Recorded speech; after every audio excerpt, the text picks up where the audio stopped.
Hey everyone, and welcome back to Rawlins Rambles, episode 12, SDG number 11, which is sustainable cities, or moving towards more sustainable cities. Hope you guys had a great week. Highlight from my week was at a church service I was on Sunday. Just one of the members took us through a prayer and actually focusing on world events and world issues, such as the Amazon rainforest and Hurricane Dorian and the Hong Kong protests, and then even looked at Israel and Palestine, and it just, oh my goodness, just being cognizant of, hey, whoa, these are things going on in our global community. Let's actually pray about them, or let's actually think about them, or do something about them. Even just bringing that to mind just gives you such perspective. It was just so cool.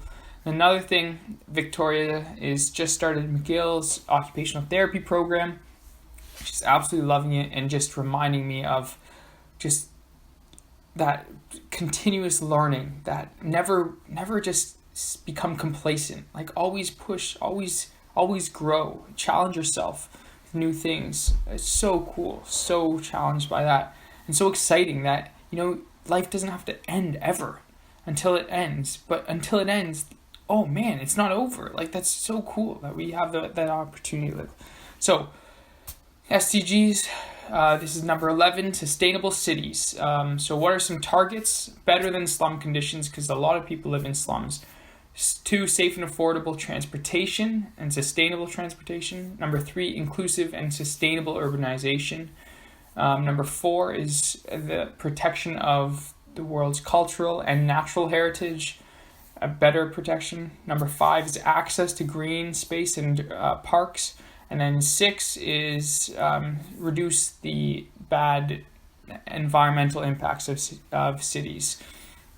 Now those are those are 6 of, I think 14. But so what are some markers? What is the situation right now? Well, 1 billion people live in slums or informal settlements right now.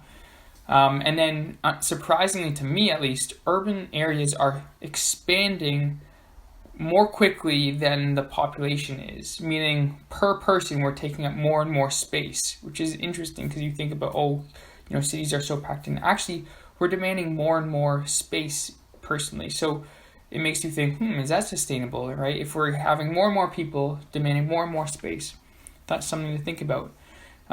2 billion people don't have access to waste services. And then on top of that, 3 billion don't have controlled disposal.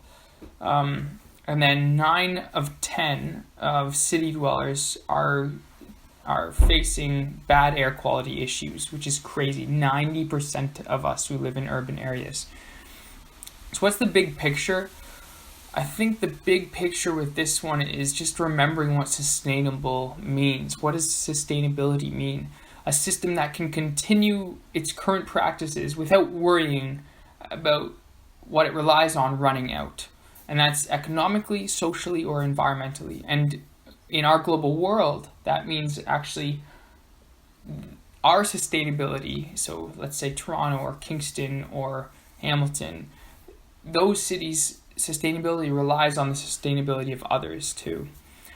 So even just a quick thought experiment, like it takes serious consideration, serious thought to actually live sustainably as a city. There's so much going on, but it's just a quick glance. Economically, cities around the world, for sure in North America, are plummeting to debt. So even just thinking, so can we just continue on? Can we? I mean, I'm not an economist, but I think you can't just continue to accumulate debt. What's going to happen? Even in 100 years, what are we going to be at? Just trillions and trillions of dollars of debt? I don't think so. I don't even think that's logical at all. Number 2, like I said before, we're demanding more space for ourselves. So our global population is rising, plus in urban areas where I think 70% or 60% of the world's population is, we're demanding more space per person. Is that socially reasonable? Is that socially sustainable? To say, actually, I want more than I currently have. I mean, for some people, yes, they should be demanding that. But for someone in my situation, it's like, okay, does that make sense? Can you just say, oh yeah, and the next generation will have more space, and then more space, and more space, and more space? I don't think so if you actually stop to think about it. And number 3, we're in our consumer society, we're striving for more and then wanting that more efficiently, and we're just stretching our natural systems further every day, right? So is this environmentally sustainable? Like, does that make sense in a world where we're governed by natural systems and natural timelines, right? We talk about more efficiently. Well, okay, a tree only grows so quickly. And then you can kind of come back at me and say, well, look, they're making diamonds in labs now. Like, actually, we've broken the system. We got it. We're good. Well, actually, there's only so much rock you can turn into diamond, right? There's, like us, the world we live in is finite. So yeah, you can make up a fancy technology no matter what. Like, you cannot create matter. The matter is finite, and that's something, I know it's so obvious, but it's so obvious. Like, whoa, we can't grow forever if what we have to grow with is finite.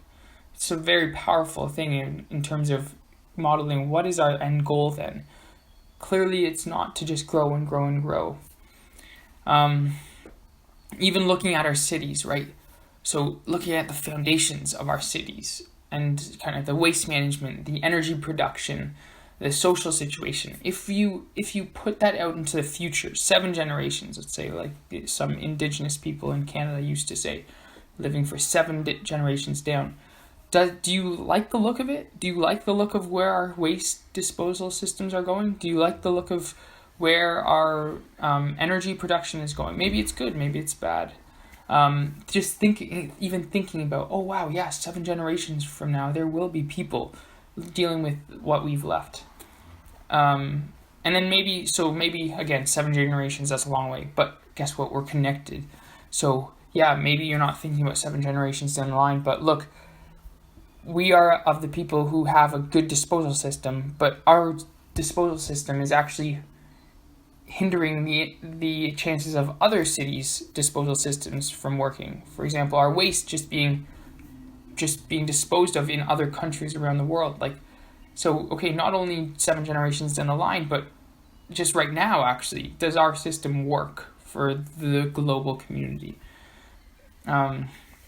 So yeah, we're screaming about the Amazon fires, right? In terms of encouraging other cities to be more sustainable. We're screaming about the Amazon fires while simultaneously demanding more food products and meat-based products and then throwing them away as well. It's like, what? Like, how does that work? Or we're pushing for less slums and then, like I said before, sending literally tons of waste to those same countries and cities. Does that make sense? Which brings me to, how then shall we live? Are you think about it? Are you more wasteful than your parents or grandparents, or in other words, some little sliver of sustainability? Are you less sustainable than your parents or grandparents? I think I am in a number of ways. So that's a sign we're moving in the wrong direction. So what intentional change can we incorporate to just, maybe think back, when it wasn't just all about progress. Maybe it means repatching clothes that are no longer appropriate, right? Because they're just too broken. No, repatch it. Just make do. And then 2, you won't fight for what you don't believe in. So in terms of sustainable transportation, get outside, either bike or walk, and hopefully you'll be simultaneously wanting to tell everyone how fantastic it is to be on a bike or walking, and then 2, fight for the clearly more bike lanes and more walkable cities, right? You won't fight for that if you're always in a car. And then 3, talk to people about sustainability in your cities, in your communities. What do they think about it? How do they think about 7 generations down the line? What are their thoughts? What are their goals? Where do they see? What would they change? What would they keep the same? Anyways, thanks so much, guys. Just living intentionally.